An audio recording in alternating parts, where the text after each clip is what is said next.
tu as forcément un développeur. Un développeur que tu le connaisses ou pas, c'est pas le problème. Mais un développeur dont la démarche te parle, d'accord, dont le travail t'inspire. Et aujourd'hui, on va voir ce que lui, il fait, que toi, tu ne fais pas et que tu peux très bien faire. Salut à tous, c'est Régis de Entre Programmeurs, la chaîne des développeurs qui font la différence. Sur cette chaîne, je vous parle des soft skills dont vous avez besoin pour une carrière qui vous ressemble, tout simplement, parce que vous le méritez, hein, tous, autant que vous êtes. Donc, si ça vous parle, abonnez-vous, abonnez-vous, lâchez un like, activez la cloche et partagez la vidéo si ça vous chante. Nous, on est parti. On est parti où On est parti où Oui, le sujet d'aujourd'hui. Donc, que fait ton développeur préféré et que toi, tu peux aussi faire. Si tu ne le connais pas,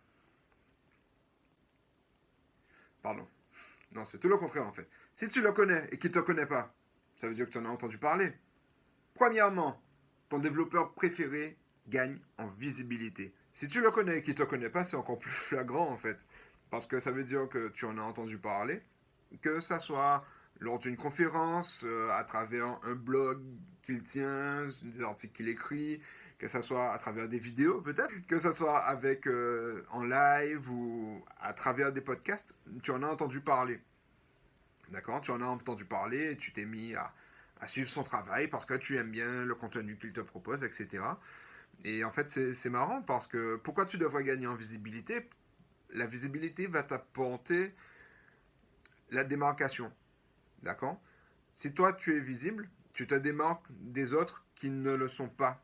Aussi simplement que ça. Et accessoirement, la visibilité va amener l'autorité qui va t'amener les opportunités. D'accord. Si tu commences à parler d'un sujet, ton sujet de prédilection, choisi, d'accord, je ne t'oblige à rien, mais tu commences à parler de ton sujet de prédilection, tu le partages avec tout le monde, tu te fais identifier comme expert sur le sujet.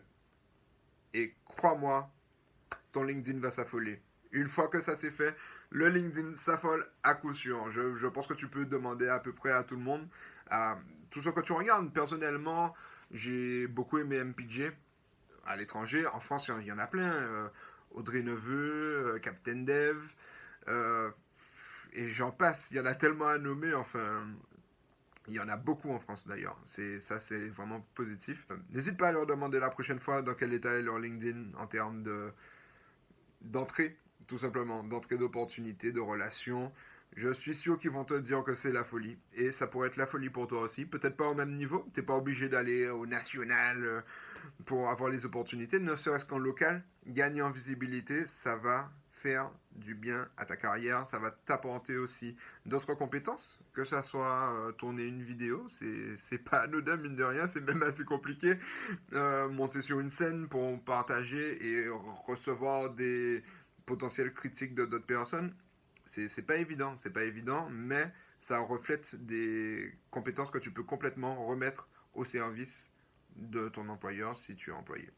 Deuxièmement, il partage avec les autres.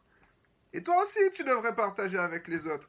On est dans un métier de partage, on est dans une communauté qui aime partager. On est quand même l'une des rares communautés qui peut, en tout cas, donner sans attente particulière, bien sûr, indépendamment de tout business, qui peut donner sa production à quelqu'un d'autre pour qu'il puisse le réutiliser.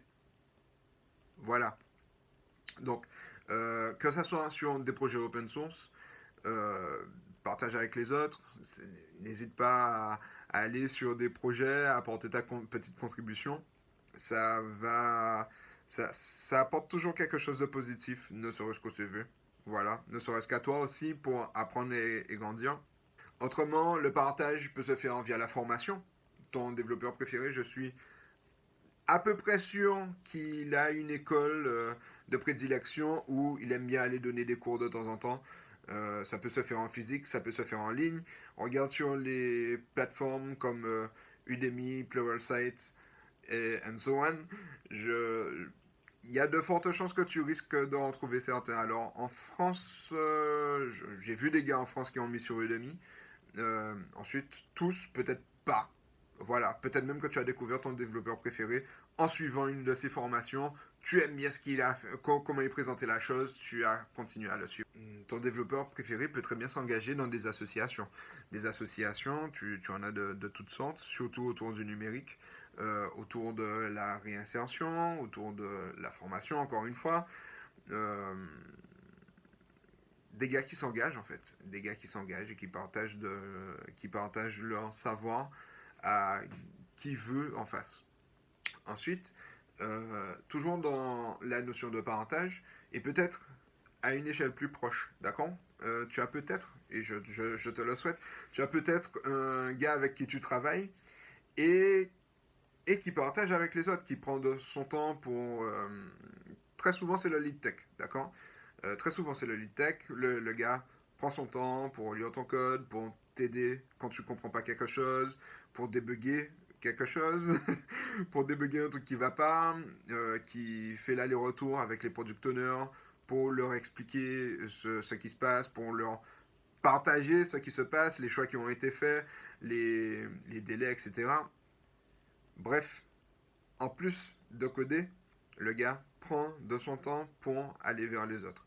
Et ça aussi, alors, indépendamment du fait de gagner en visibilité à travers ça, ça démontre quand même que tu as un penchant pédagogique, quelque part, je vais résumer ça comme ça parce que j'arrive pas à bien le formuler. En rebondissant sur cet exemple, on attaque le troisième point. Le troisième point, c'est que ton développeur préféré, eh ben, il n'est pas que développeur. Surprise.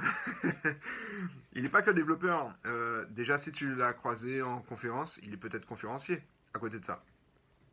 Si tu l'as vu, alors sur vidéo, youtubeur, bon, youtubeur c'est un bon gros mot poubelle. C'est pas parce que tu prends une caméra que tu es forcément cinéaste. Mais bon, il produit autre chose que du code en tout cas.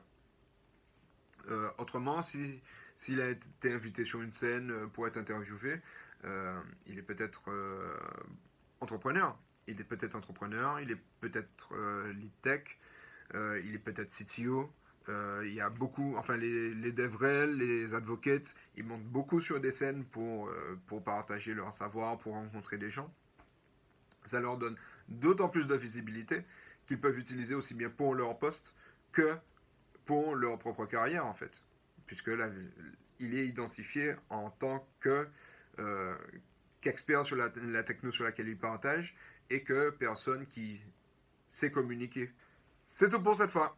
Vous en avez pensé quoi? Dites-le moi en commentaire. N'hésitez pas à me partager le nom des développeurs qui vous inspirent aussi. Autrement, n'hésitez pas à regarder d'autres vidéos. Et à la prochaine!